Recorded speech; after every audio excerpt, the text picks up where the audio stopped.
E quando a gente chega nesse período assim de virar ano, né? Tem muita gente que gosta de fazer planejamento, e é bom fazer planejamento. Aí olha para trás e fala, nossa, quanta coisa eu não consegui atingir. Olha para frente, e principalmente nos dias que nós estamos vivendo, e uma série de quase certezas que a gente tinha, indo embora, se desfazendo. Essa situação é natural criar na gente uma certa preocupação, uma certa ansiedade. E quando ela é exagerada, ela acaba trazendo uma consequência que ultrapassa os limites benéficos de nos planejar, de nos precaver, e nos leva ao campo de insegurança, da desconfiança, do medo, e muitas vezes isso se converte em doença. Então, como vocês já sabem, né, a minha ideia é compartilhar com você algo que a gente está aprendendo nos nossos estudos de Lucas. E nós vamos olhar para o texto de Lucas 12, 22 a 34. Eu quero dividir com vocês um pouco do que a gente aprendeu sobre ansiedade. Como olhar para a ansiedade. E nós vamos usar esse texto para trazer para a gente 3 aprendizados da ansiedade na perspectiva de Jesus. Nós vamos tentar olhar qual é a visão de Jesus sobre a ansiedade, as causas da ansiedade no diagnóstico de Jesus e qual que é o remédio prescrito por Jesus ou pela Bíblia. Meu pedido é que Deus e que seu Espírito Santo nos instrua para que a nossa mente seja transformada e que a gente possa, confiante e ativamente, descansar em Jesus. Vão ler comigo? Lucas 12, de 22 a 34, o texto é um pouco longo, mas bastante conhecido, acho que isso facilita para todo mundo. Diz assim, a seguir, dirigiu-se Jesus aos seus discípulos, dizendo, por isso, eu vos advirto, não andeis ansiosos pela vossa vida quanto ao que haveis de comer, nem pelo vosso corpo, quanto ao que haveis de vestir. Porque a vida é mais do que o alimento, e o corpo é mais do que as vestes. Observai os corvos, os quais não semeiam, não ceifam, não têm despesas, nem celeiros. Todavia Deus os sustenta. Quanto mais valeis do que as aves? Qual de vós, por ansioso que esteja, possa acrescentar um côvado ao curso da sua vida? Se, portanto, nada podeis fazer quanto às coisas mínimas, por que andais ansiosos pelas outras? Observai os lírios, eles não fiam, não tecem. Eu, contudo, vos afirmo que nem Salomão, em toda a sua glória, se vestiu como qualquer deles. Ora, se Deus veste assim a erva, que hoje está no campo, e amanhã é lançada no forno, quanto mais tratando de vós, homens de pequena fé. Não andeis, pois, a indagar o que haveis de comer ou beber, e não vos entregueis a inquietações, porque os gentios de todo o mundo é que procuram essas coisas, mas vosso Pai sabe que necessitais delas. Buscai antes de tudo o seu reino, e essas coisas vos serão acrescentadas. Não temais, ó pequenino rebanho, porque vosso Pai se agradou em dar-vos o seu reino. Vendei os vossos bens e dai esmola. Fazei para vós outros bolsas que não desgastem, tesouros inextinguíveis nos céus, onde não chega o ladrão, nem a traça consome. porque onde está o seu tesouro, aí estará também o vosso coração.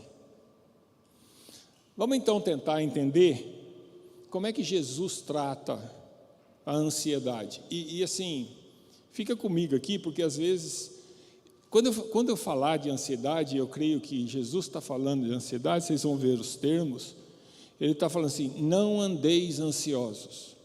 Lembra quando a Bíblia fala assim, para a gente andar no Espírito?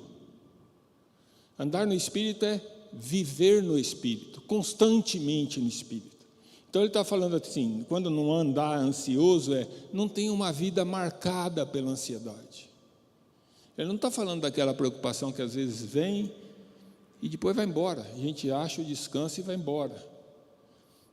Ele está falando daquela vida que é marcada pela preocupação, pela ansiedade do que tem por acontecer.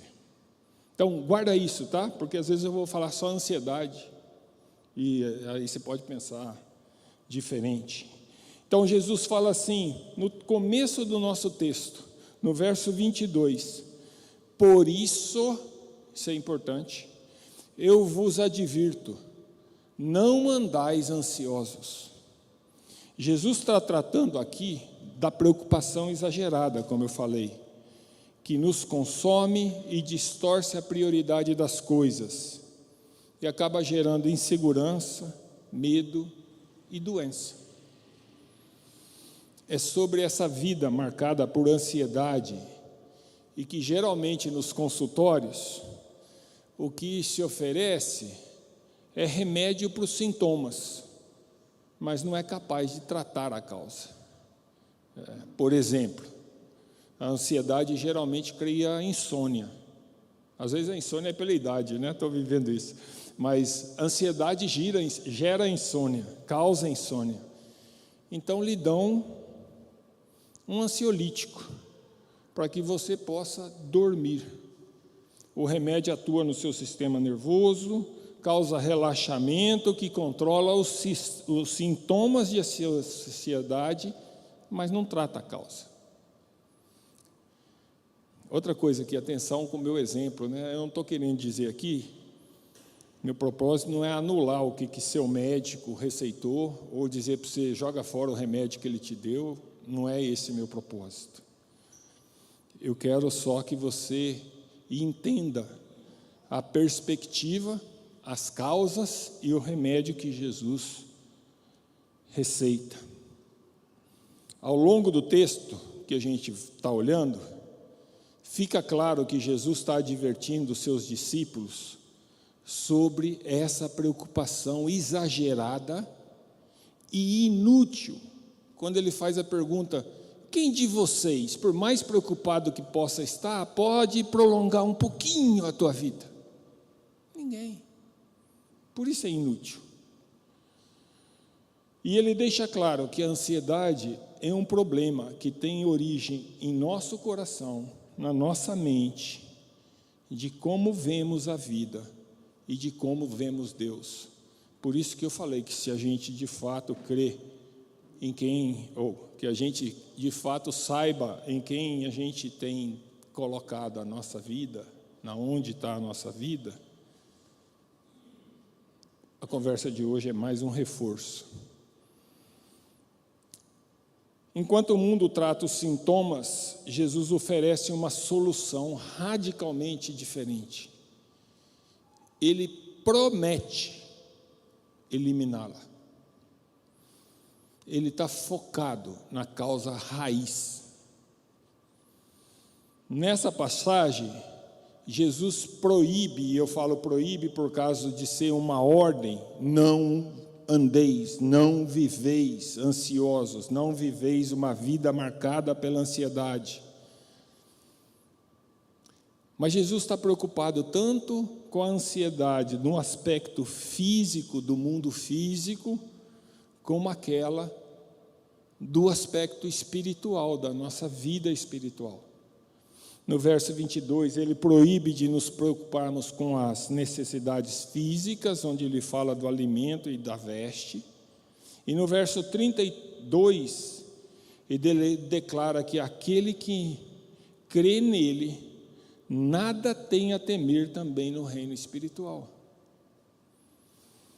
O pastor John MacArthur, que eu costumo usar e tenho usado aqui também nesse estudo, ele diz que a ansiedade tem sua origem, presta atenção, na ignorância ou na incredulidade em relação ao cuidado, ao amor e à fidelidade de Deus. Nós cantamos que Deus é fiel, amém? Fiel para aqueles que Ele adotou como seus filhos, através de Jesus. E o pastor John MacArthur prossegue, concluindo que viver ansiosamente, lembra disso, do que eu comentei antes, viver ansiosamente, ter uma vida marcada por ansiedade e preocupação, é duvidar das promessas de Deus, e não é compatível com a vida cristã. Viver ansiosamente é duvidar das promessas de Deus, e isso não é compatível com a vida cristã. Duas coisas aqui muito importantes antes da gente prosseguir, né? A primeira é lembrar disso, nós estamos falando de uma marca de vida, uma vida marcada por preocupação e ansiedade.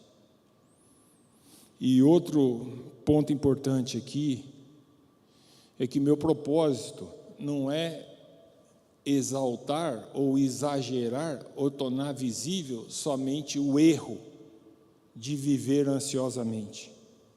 O objetivo aqui é que, olhando para aquilo que Deus nos deu, nós possamos viver uma vida de descanso no cuidado e na provisão do Senhor, livre de ansiedades, independente da situação.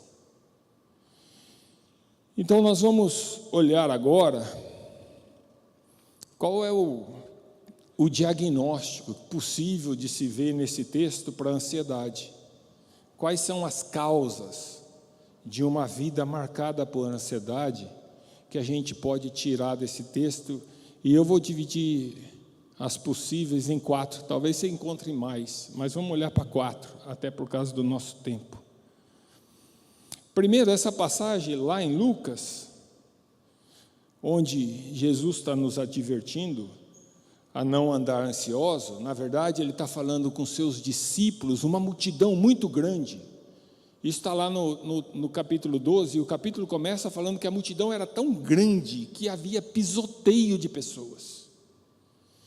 Então tinha os seus apóstolos, tinha os seus discípulos que já entendiam que era Jesus, tinha discípulos que era aquele discípulo no sentido de ver Jesus como um mestre e queria aprender do mestre, mas ainda não tinha entendido Jesus. Jesus está falando para essas pessoas, e Jesus está ensinando a eles sobre o seu reino. E quando ele está ensinando, subitamente ele é interrompido por um homem que pede a interferência de Jesus em uma disputa de herança que ele, o homem, estava tendo com seu irmão. Jesus aproveita o problema da disputa da herança para ensinar os seus discípulos sobre o perigo da ganância, e ilustra esse pecado com a parábola do fazendeiro que teve uma colheita exuberante. Vocês vão lembrar dessa parábola.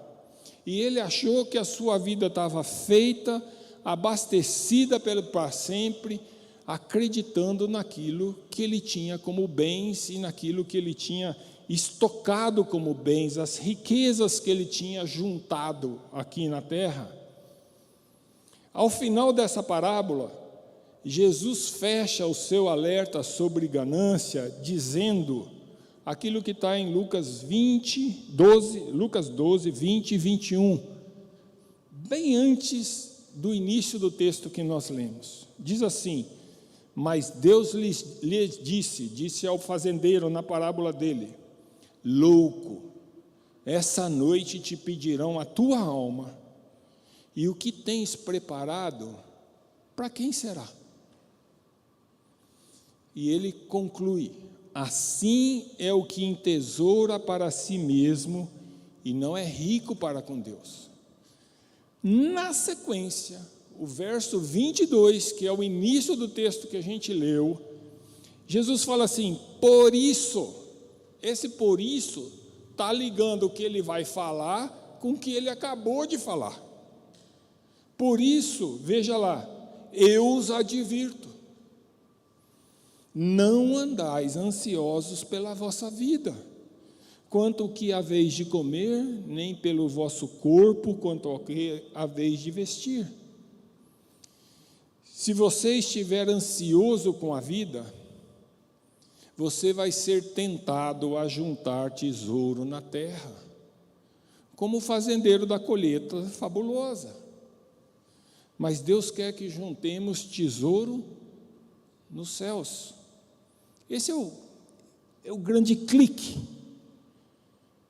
que Deus quer fazer na nossa mente, que Ele quer que aconteça em nós, que a prioridade da nossa vida não seja as coisas aqui da terra, mas que a gente esteja focado todo dia em juntar tesouro no céu. Mas vamos voltar ao diagnóstico para a ansiedade, para quem vive ansioso. A primeira causa de uma vida de ansiedade, olha lá, acompanha comigo, são 4, facinho para você guardar. A primeira causa de uma vida de ansiedade é não entender a prioridade divina, a prioridade de Deus. Os ouvintes de Jesus, quando ele deu aquela ordem, poderia questioná-lo, como as necessidades dele na terra seriam supridas se eles não olhassem para as coisas do dia a dia, para as coisas do futuro, e se preocupassem em juntar tesouro no céu. Jesus então faz o uso de um método de ensino muito comum entre os judeus naquela época, e acho que até hoje, na argumentação, os judeus têm esse hábito, que é partir de um extremo de menor valor ou de menor importância, para ressaltar o valor do que está sendo comparado. Então, olha lá, verso 23 e 24, eu acho que no texto aí eu pus até joia. Porque a vida é mais do que o alimento, e o corpo mais do que as vestes. Observar os corvos, os quais não semeiam, nem ceifam, não têm despensa, nem celeiros, todavia Deus os sustenta. Quanto mais valeis, quer dizer, vocês, do que as aves. No verso 23, Jesus diz que a vida é mais preciosa que o alimento, e o corpo tem mais valor que a roupa. Ele está deixando claro qual é a prioridade de Deus. Logo em seguida, no 24, ele diz claramente que nós valemos mais do que as aves. E, no entanto, Deus provê todas as necessidades do alimento das aves, até mesmo o alimento dos corvos. Por que corvos?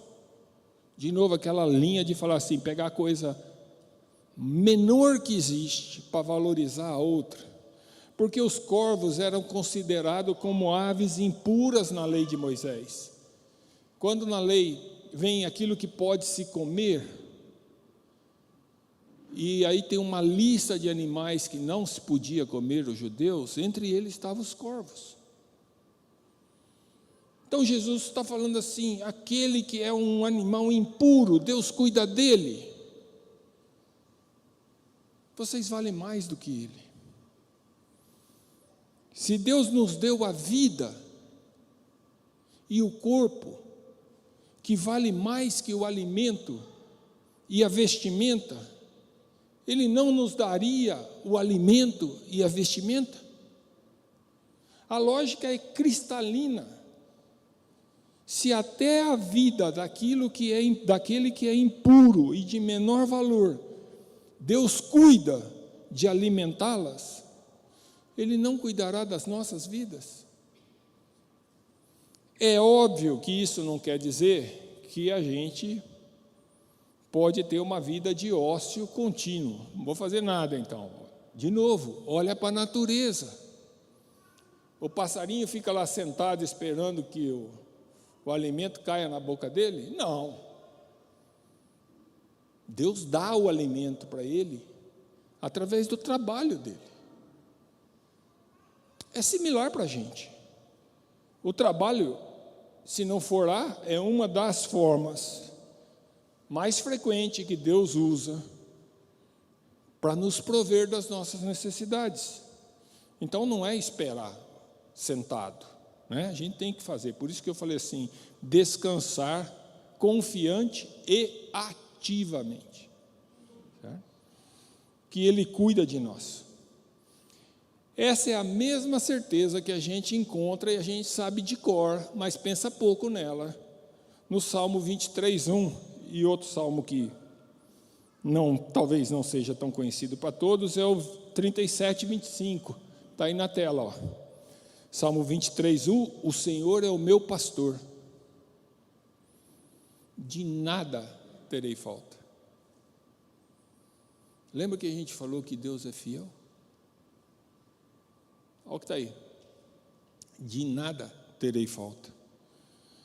Salmo 37:25, já fui jovem, agora sou velho, mas nunca vi o justo desamparado, nem seus filhos mendicando o pão. Deus, segundo a Bíblia, considera o ser humano como parte essencial da sua criação. Fomos criados à imagem e semelhança de Deus, por amor a nós, Deus nos deu seu próprio Filho. Será que Ele não cuidaria das nossas necessidades básicas, se Ele cuida até das necessidades dos corvos? Eu gosto daquele corinho que diz: o Espírito Santo se move em você, você tem valor. Ele faz a gente lembrar, né, que somos especiais para Deus, e você vai ver mais comigo ao longo da nossa conversa. Então, não esqueça da prioridade divina, da prioridade de Deus. A vida tem mais valor que o alimento, e os corpos têm mais valor que a vestimenta. Se Deus cuida até dos corvos, não cuidará de você, a quem Ele deu seu próprio Filho? Vamos em frente. A teoria da evolução, ela se equivoca ao considerar que os seres vivos são todos iguais. Os seres humanos são iguais aos outros animais, embora ela considere mais evoluído, é uma questão de evolução, de tempo. Mas não é assim que Deus trata, não é assim que a Bíblia nos ensina. Nós fomos criados à imagem e semelhança de Deus. E a gente é especial na criação, porque Deus fez o homem para cuidar da criação. Nos versos 27 a 29, Jesus vai novamente usar a metodologia do ensino do maior para o menor, agora comparando os seus discípulos com os lírios, com as ervas do campo, em relação ao cuidado de Deus em prover-lhes vestimenta e proteção. Olha lá o texto. Observai os lírios, eles não fiam, nem tecem. Eu, contudo, os afirmo que nem Salomão, em toda a sua glória, se vestiu como qualquer deles. Ora, se Deus veste assim a erva, que hoje está no campo, e amanhã é lançada no forno, quanto mais tratando de vós, homens de pequena fé. Não andeis, pois, a indagar o que haveis de comer ou beber, e não vos entregueis a inquietações. Jesus aqui usa a erva, que é passageira, que morre logo, muitas vezes cortada para ser usada como combustível naquele tempo, e hoje em alguns lugares também serve para isso, tendo um ciclo de vida muito curto, mas ainda assim, ela recebe de Deus vestimentas que nós olhamos uma flor, a gente fala, nossa, como pode? Extremamente bela. Nós sabemos a beleza das flores no campo e sabemos a sua transitoriedade. Então, com isso na cabeça, Jesus pergunta aos seus ouvintes, e está perguntando para você e para mim,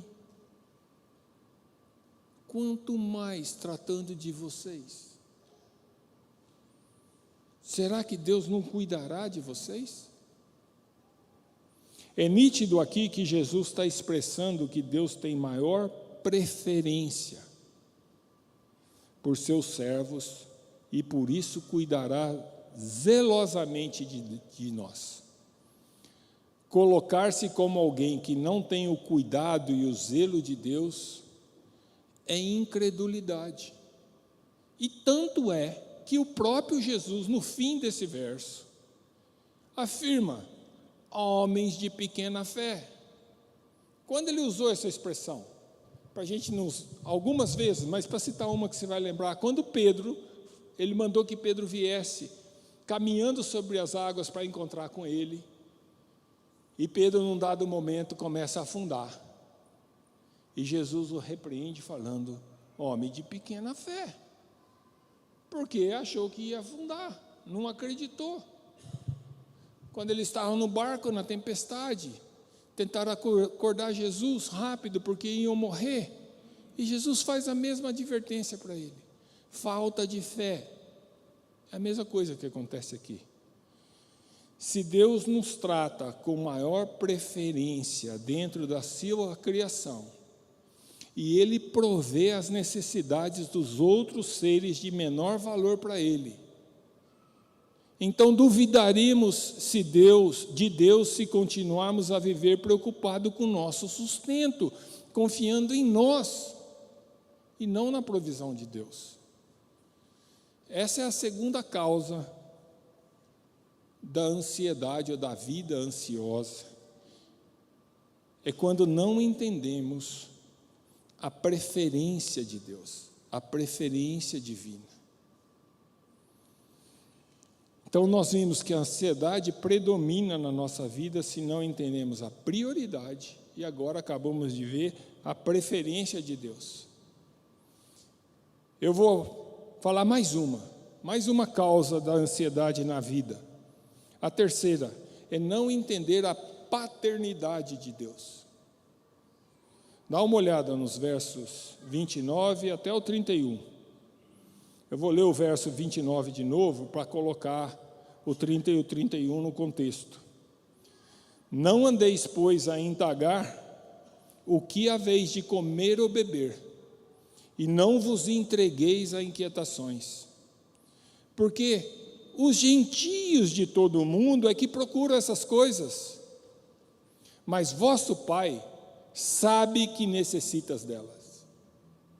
Buscai antes de tudo o seu reino, e essas coisas vos serão acrescentadas. Nesses versos, Jesus novamente ordena aos seus discípulos que não vivam ansiosos, inquietos, preocupados sobre as necessidades, se elas serão supridas ou não. Mas agora ele muda o modelo de argumentação. Ao invés daquela técnica do menor para o maior, ele agora relembra dois fatos muito importantes. Acompanha comigo. Primeiro fato, no verso 30, nós somos lembrados que essa preocupação é natural de quem não confia em Deus. Tratado aqui como gentios, ou se a gente olhar em Mateus 6,32, como pagãos, pois os pagãos é que correm atrás dessas coisas. Se confiamos em Deus e entendemos sua prioridade e preferência, não deveríamos viver preocupados com o que, comeremos, como vestiremos. Isso é marca dos incrédulos. Segundo fato importante, ainda no texto, ainda no verso 30, fala assim: mas vosso Pai sabe que necessita delas. Agora Jesus está relembrando que Deus é nosso Pai. E por ser Pai, Ele cuida de nós. Se a gente olhar o que Paulo fala em Filipenses 4, 19 e 20, o texto está aí na tela também, diz assim: o meu Deus suprirá todas as necessidades de vocês, de acordo com suas gloriosas riquezas em Cristo Jesus. A nosso Deus e Pai seja glória para todos sempre. Amém. Nós temos um Pai no céu. E a gente aprendeu a orar para Ele falando assim: o pão nosso de cada dia nos dai hoje. Essa frase quer dizer: supre as nossas necessidades. Na mesma passagem onde Jesus ensina a seus discípulos a oração do Pai Nosso, antes um pouquinho, Mateus 6, 8, ele afirma assim: não sejam iguais a eles, porque o seu Pai sabe do que vocês precisam, antes mesmo de o pedirem. Deus sabe o que você precisa. E mais, Mateus 7,11, Jesus diz: ora, se vós, que sois maus, nós homens, que somos pecadores, sabemos dar boas dádivas, usando o pronome certo aqui, a pessoa certa, sabeis dar boas dádivas aos vossos filhos, quanto mais vosso Pai, que está nos céus, dará boas coisas aos que lhe pedirem? Então Jesus prossegue no texto que nós estamos lendo, no verso 31, a alertar que se os pagãos consomem suas vidas preocupados com as coisas terrenas, nós, como filhos de Deus, devemos ter todo o nosso interesse voltado para o reino de Deus. Verso 31, buscai antes de tudo o seu reino, e essas coisas vos serão acrescentadas. Jesus aqui começa a mostrar o remédio. Como é que se livra desse mal?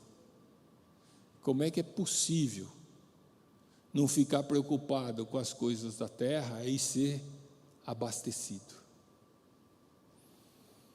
O reino de Deus, que a gente deve buscar em primeiro lugar, é isso que ele está falando. O que é isso, né? É onde Jesus, onde Deus governa. Ele é atemporal, ele já está em nós, se nós temos a Jesus como nosso Rei. Onde a sua vontade é feita.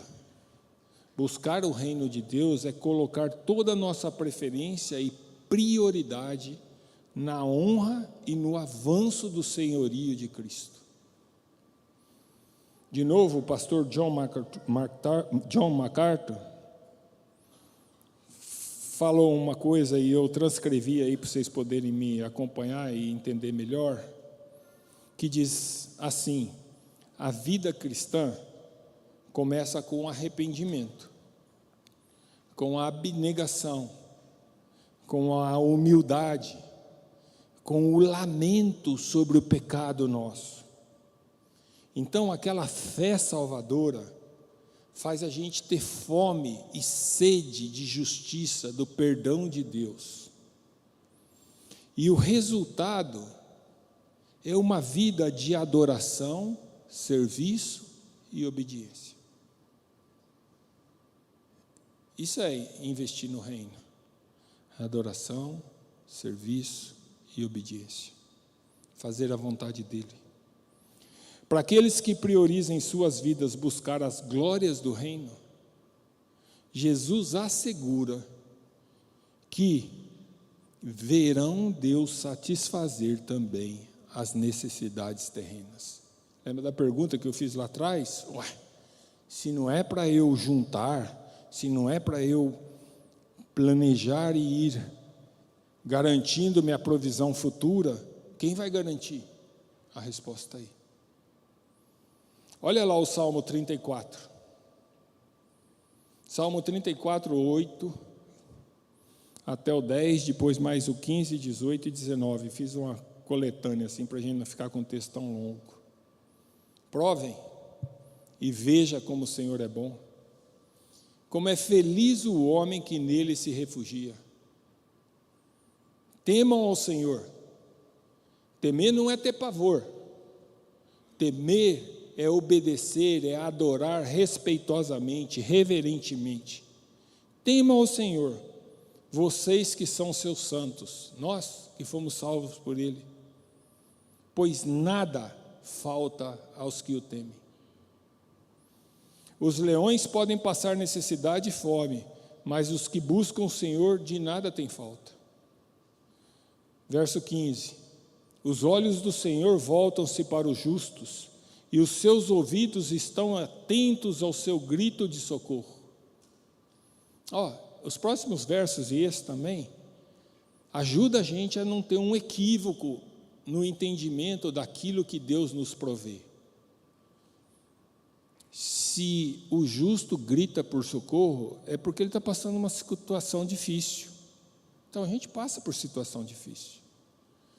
Só que o ponto aqui é que Deus está atento a isso. E a gente descansa porque a gente sabe que Ele está atento nisso. O verso 18 diz: o Senhor está perto dos que têm coração quebrantado. Os filhos de Deus, os salvos, o coração fica apertado, sofre, mas o Senhor está perto. E salva os que têm o espírito abatido, caiu, está sofrendo. Deus salva. Os justos, o justo, passa por muitas adversidades. De novo, não é que pianinho, como eu ouvi um pastor dizer, não é que nós vamos viver num aquário, que cai lá a comidinha toda hora, que a água está sempre na temperatura certa, que tem adversidade. Mas sabe de uma coisa? O Senhor nos livra de todas. Tem um Pai no céu que nos conhece o que necessitamos, e como Pai, Ele cuida de nós. Por que então que a gente vai se consumir preocupados com as coisas que Ele já nos garante? O Senhor nos alerta que nosso foco deve estar em fazer a sua vontade e promover a sua honra, a sua glória, o conhecimento dEle. Bom, eu acho que vocês já devem estar ansiosos para que eu acabe essa conversa, né? Estamos quase, já deve ter entendido bem que a ansiedade surge porque a gente não entende corretamente a prioridade, a preferência, a paternidade de Deus. Mas eu vou pôr só mais um ponto desse diagnóstico. A ansiedade também predomina quando a gente não entende o prazer de Deus. Não sei se você já pensou nisso. Olha o verso 32 comigo. Não temais, ó pequenino rebanho, porque vosso Pai se agradou em dar-vos o seu reino. Esse agradou tem prazer. Deus tem prazer em dar o céu a nós. Deus tem prazer em nos assistir, em nos socorrer, em nos prover do que a gente precisa. Jesus não só afirmou que, antes de tudo, prioritariamente, em primeiro lugar, a gente tem que buscar o reino de Deus, mas Ele nos assegurou que Deus, o nosso Pai do céu, se agrada em dar o seu reino. Se você é pai ou avô, ou mãe, avó, vai saber disso. Quanto é gostoso Você sabe que o teu filho, a tua filha, teu neto, tua neta precisa de algo. Mas como é gostoso quando ele vem a você como fonte para prover a ele aquilo que ele necessita. A gente sente prazer nisso. Deus quer que você busque, mas ao mesmo tempo Ele assegura que Ele tem prazer em te dar. Isso é maravilhoso, isso é a graça maravilhosa. Deus tem prazer de nos dar, não é qualquer coisa, é o seu reino, é o céu, e todas as outras coisas que necessitarmos. Isaías 53:10, os textos não estão aí, eu vou passar só o que eles querem dizer, diz que foi da vontade de Deus entregar o seu Filho, por nós. Hebreus 12:2 diz que Jesus suportou a cruz e a vergonha pela alegria de satisfazer a vontade de Deus de nos resgatar. E Paulo, em Romanos 8, 16 e 17, afirma que o Espírito Santo testemunha que somos filhos de Deus e por isso somos herdeiros de Deus e co-herdeiros com Cristo. Você consegue imaginar o que isso significa? Co-herdeiros com Cristo. Sendo que Deus vai entregar tudo a Cristo. Nós somos co-herdeiros com Ele. Para encerrar o assunto, esse assunto, olha aí para Romanos 8, 32. Depois, em caso você quiser, leia esse final do capítulo 8 de Romanos, que você vai ver mais coisa ainda. Aquele que não poupou o seu próprio filho, mas o entregou por todos nós, como não nos dará juntamente com ele de graça todas as coisas? Agora você consegue entender por que a ansiedade aparece e predomina quando a gente não entende a prioridade de Deus, quando a gente não entende a preferência de Deus, quando a gente não entende a paternidade de Deus e quando a gente não entende o prazer de Deus. A gente viu as causas. Vamos finalizar olhando para o remédio? O remédio definitivo está em Lucas 12, 33 e 34, final da nossa passagem.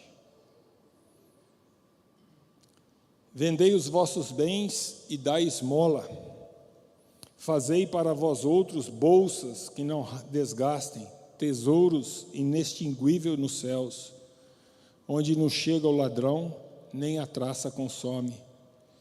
Porque onde está o vosso tesouro, aí está também o vosso coração.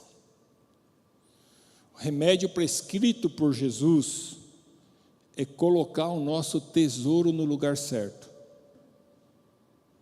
O verso 34 diz que o nosso coração, e a gente pode entender a nossa prioridade, a nossa mente, a nossa preferência, a nossa razão de vida, vai estar onde está o nosso tesouro. Quem é o tesouro da sua vida?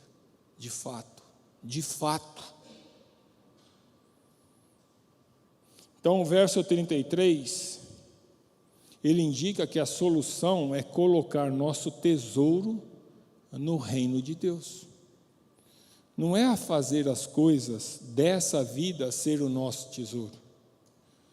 Nosso maior tesouro deve ser Jesus, conhecer e fazer a sua vontade, honrá-lo, e assim, é assim que a gente junta tesouro nos céus, tesouro incorruptível. Se Jesus é o nosso tesouro, então nosso coração, a nossa vida estará inteiramente dedicada a Ele.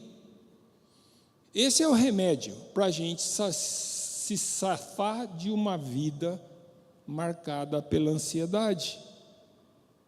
É a mesma prescrição que começou lá no verso 31. Buscai primeiro, em primeiro lugar, o reino de Deus. Tem uma ordem no verso, eu não vou pular.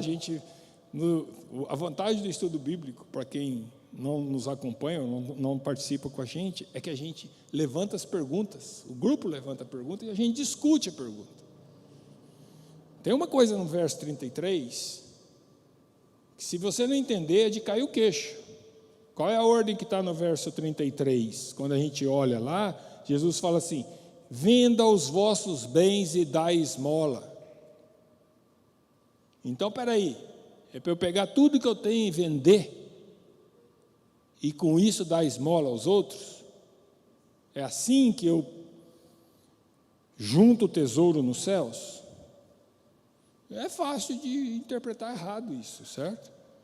A ordem de vender o bem e dar esmola é semelhante à ordem que Jesus deu ao jovem rico, lembra?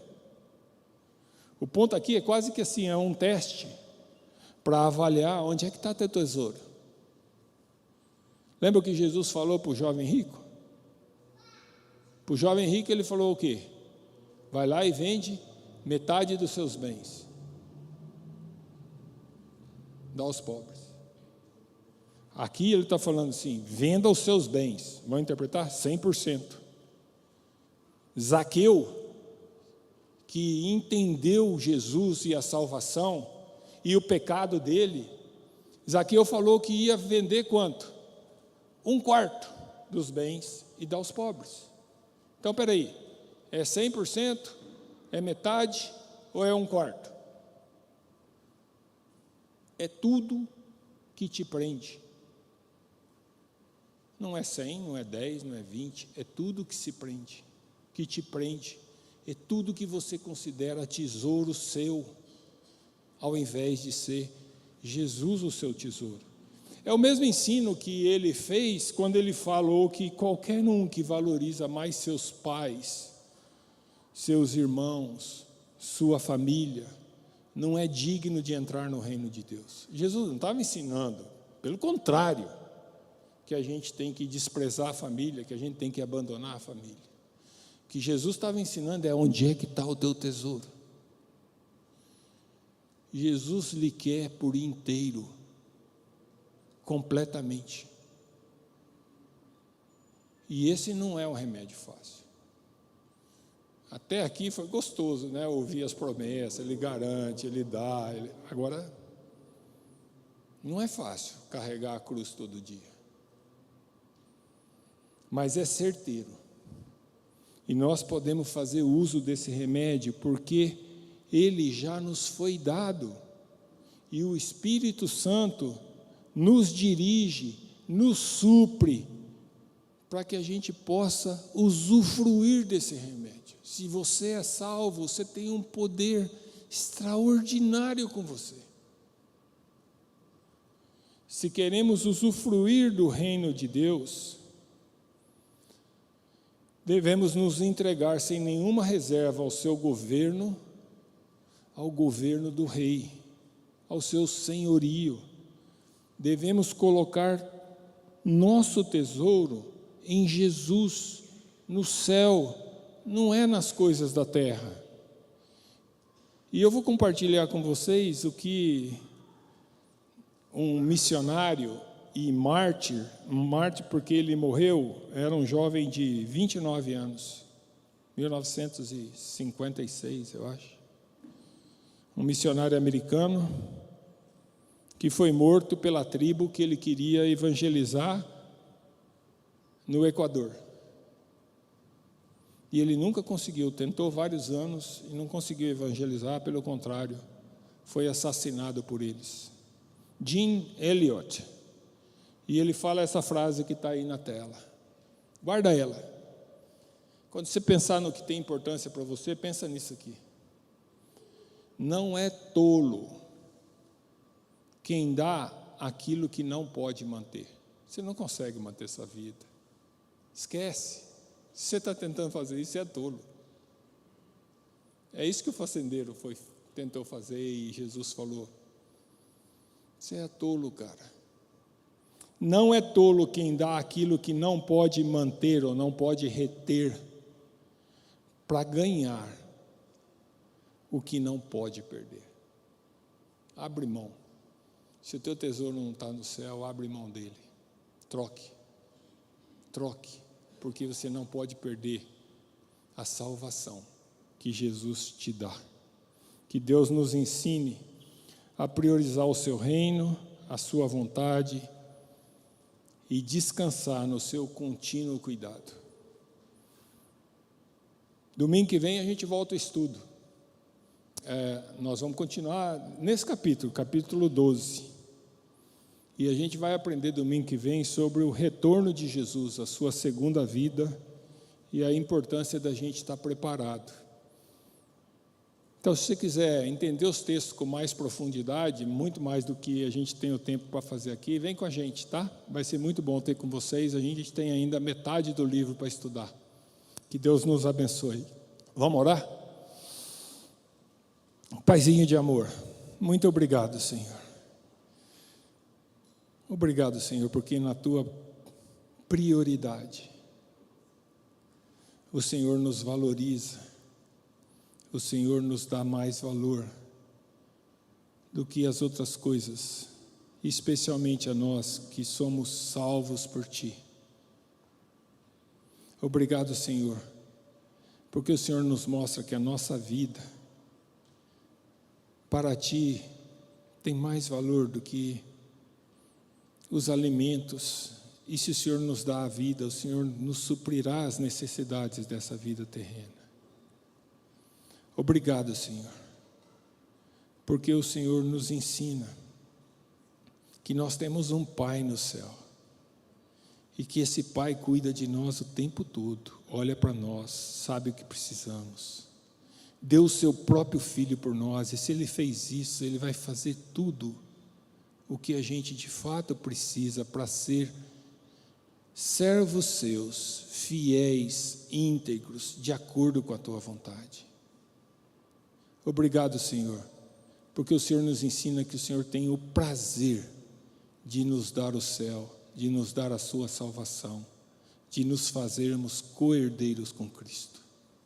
Senhor, que isso esteja presente no nosso coração, que isso nos desafie a abrir mão das coisas da terra e focarmos inteiramente a nossa vida em fazer aquilo que é a Tua vontade. Em nome de Jesus. Amém.